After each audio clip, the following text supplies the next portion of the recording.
Zakweli, l'entretien de la matinale. Amada Chadouli Ben, candidat du centre dans la commune de Bandabois. Merci d'être avec nous ce matin. Alors, 6 candidats au total vont se présenter à ces élections municipales dans votre commune. Qu'est-ce qui vous différencie des 5 autres candidats, Amada Chadouli Ben? D'abord, bonjour aux Mahorais, bonjour aux habitants de la commune de Bandabois. Ce qui nous différencie, c'est d'abord une chose, parce que moi je ne suis pas seul, je parle au nom d'un groupe déjà. D'abord une chose, nous nous sommes donné un nom, les démocrates, et nous voulons mettre en œuvre le sens véritable du mot démocratie. C'est déjà ça ce qui est différent avec les autres candidats. Et ça va se traduire comment, la démocratie dans la commune? Ça se traduit d'abord par le fait que tout projet que nous allons mettre en place va passer d'abord par la consultation de la population.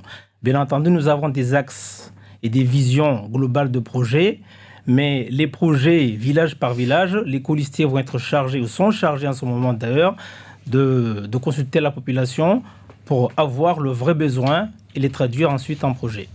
Alors, si on a bien compris, vous vous situez plutôt au centre.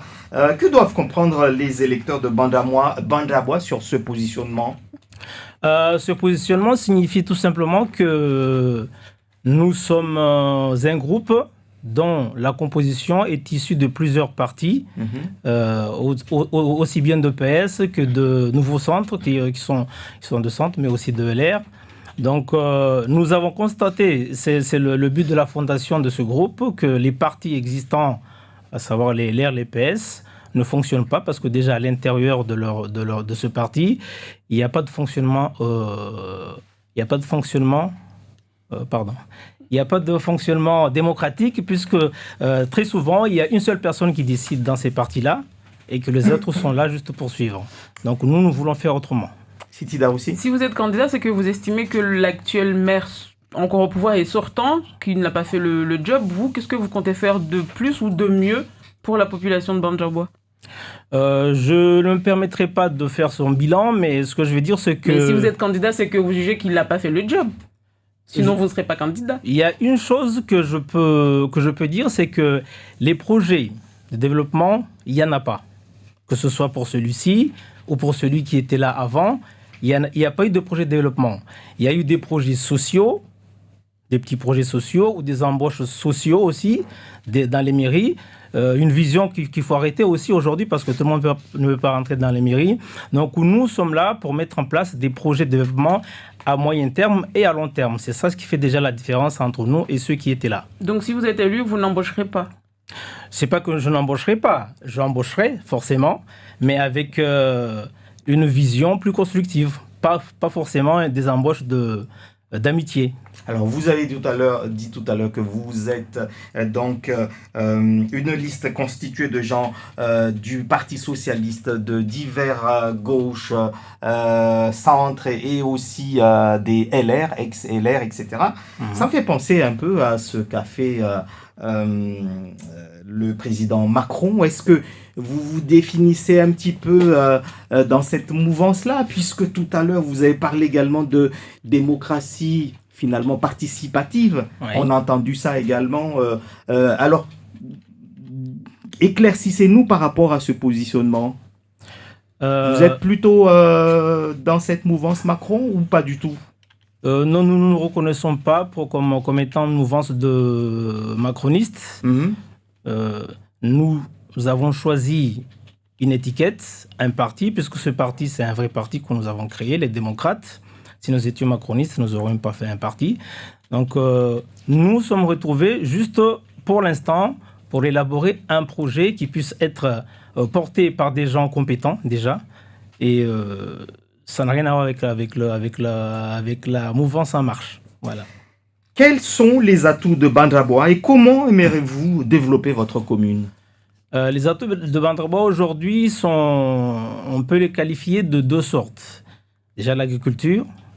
On a un espace agricole qui est important à Gagani et à Mitseni, qu'il faut mettre en valeur. Mais bien entendu, le frein aujourd'hui, c'est que cet espace est détenu par plusieurs personnes.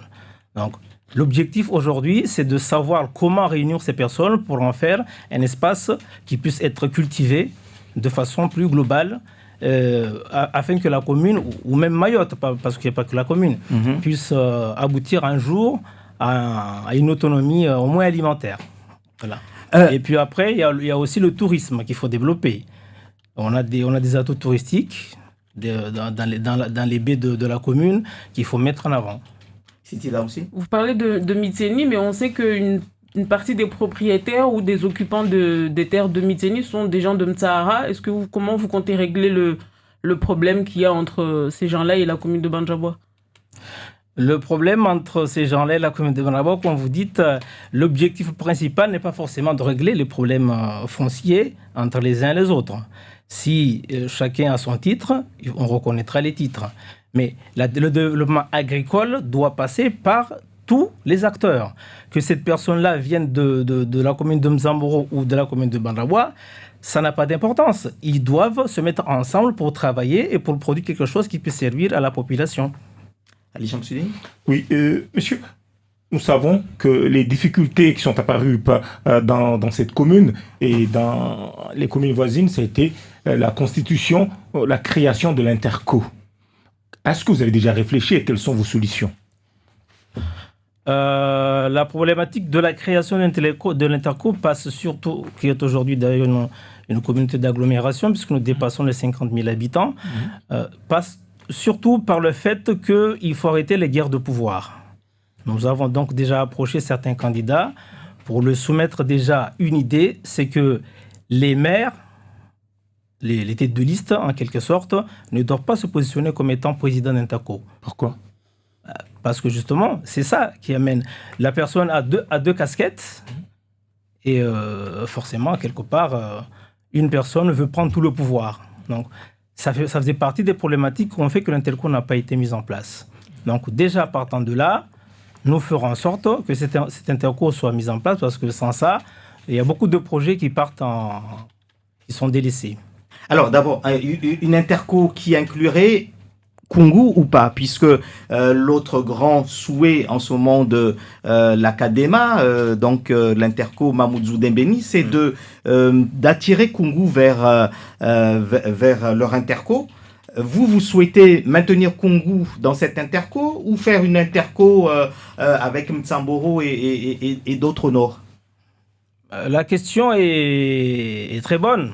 Nous pensons qu'effectivement, Koungou doit rester dans l'Interco du Nord.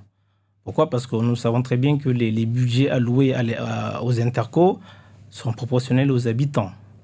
Et aujourd'hui, dans cette zone-là, c'est Koungou qui a le plus d'habitants. Si vous êtes prêt à faire des sacrifices pour ça? Puisque là, ça a bloqué parce que certains ne voulaient pas... Les sacrifices ne doivent pas être vus comme des sacrifices, comme vous dites. Il doit y avoir une compréhension, parce que l'objectif, c'est de servir la population. Ce n'est pas de se servir soi-même. Le maire de Koungou ou la municipalité de Koungou doit pouvoir comprendre que si on ne peut pas donner la présidence à Koungou, c'est juste par cohésion. Ce n'est pas forcément par le fait qu'on ne veut pas lui donner. Mais il faut être au service de la population et non pas de soi-même. Sitida aussi. Il est déjà 30. Oui, c'est vrai. Le temps passe très vite. Le temps passe très vite. Merci à vous en tout cas d'avoir été l'invité également de Zakweli ce matin.